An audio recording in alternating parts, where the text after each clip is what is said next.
Olá pessoal, tudo bem? Eu sou o professor Tiago Caversan e hoje quero conversar com vocês sobre tutela provisória e estratégia processual. Desde o momento em que a gente atende o cliente no escritório da gente. Você já pensou que você tem uma responsabilidade de conversar com o seu cliente sobre os riscos envolvidos no requerimento de concessão de uma determinada tutela provisória? Isso por conta do artigo 302 do Código de Processo Civil, que na realidade está colocado ali no trecho do Código que trata de disposições gerais próprias das tutelas de urgência. Tutela antecipada, tutela cautelar, certo, gente?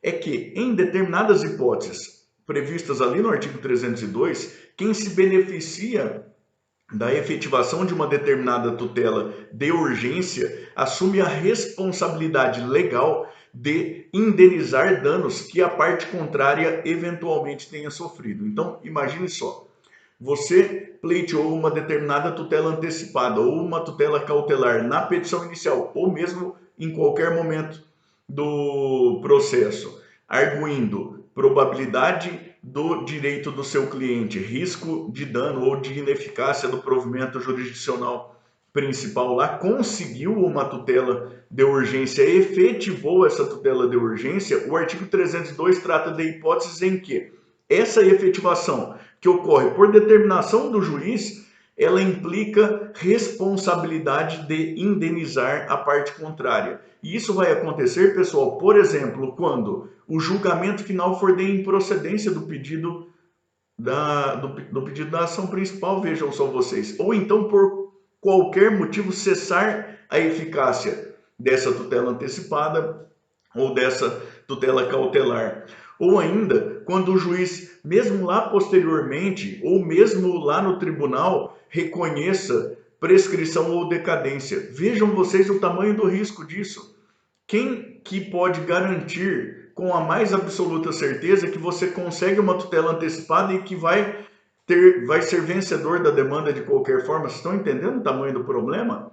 Ou quem não ignora, ou melhor dizendo, quem ignora no Brasil as grandes controvérsias que nós tivemos já sobre prazo prescricional, com grandes viradas, prazo prescricional para cobrar cheque, prazo prescricional para cobrar cotas condominiais.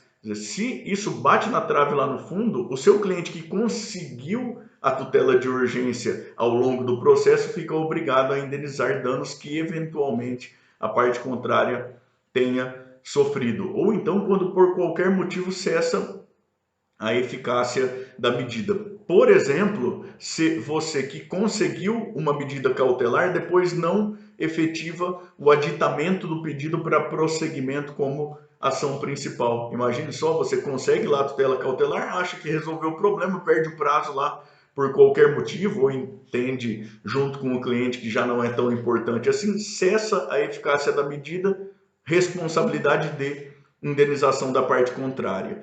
E isso é muito sério. Vou falar com vocês de dois precedentes aí do Superior Tribunal de Justiça que não são vinculantes, mas que servem aí como farol de orientação jurisprudencial. Um deles é o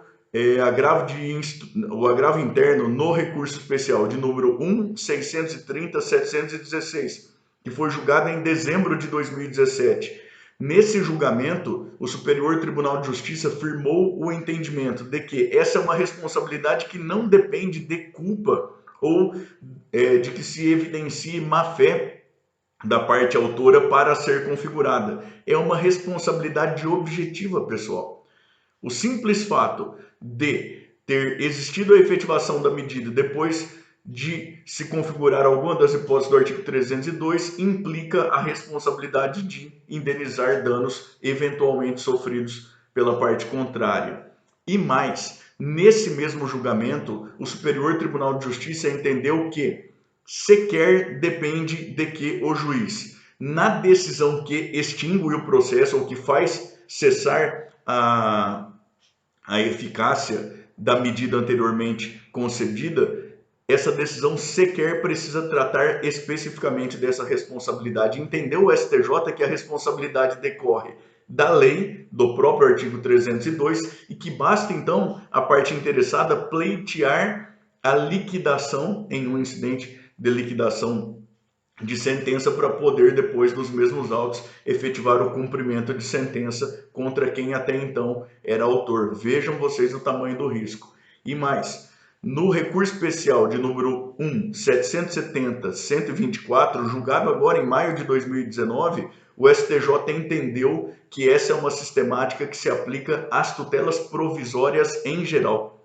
Então vejam vocês, tutelas provisórias comportam dois gêneros: as tutelas de urgência, que podem ser antecipadas ou cautelares, requeridas em caráter antecedente ou incidental, e o outro gênero, a tutela da evidência. O artigo 302 está nas disposições gerais das tutelas de urgência exclusivamente. As disposições gerais das tutelas provisórias, em geral, incluindo aí a tutela da evidência, elas estão antes do artigo 294 ao 299. Pois bem, nesse recurso especial de número 1.770.124, o Superior Tribunal de Justiça fala de tutela provisória e não de tutela de urgência. Então você consegue lá para o seu cliente uma tutela da evidência na forma do artigo 311 do Código de Processo Civil, corre o risco de que, se essa medida for posteriormente alterada ou revogada por qualquer motivo, o judiciário entenda que o seu cliente tem uma responsabilidade objetiva, independentemente de culpa,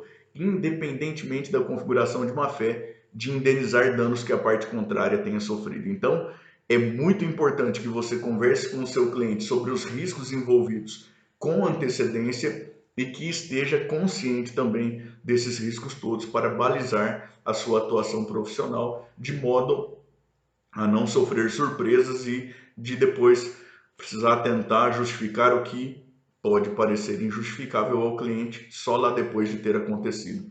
Tá certo, pessoal? Um grande abraço a todos. Tchau, tchau.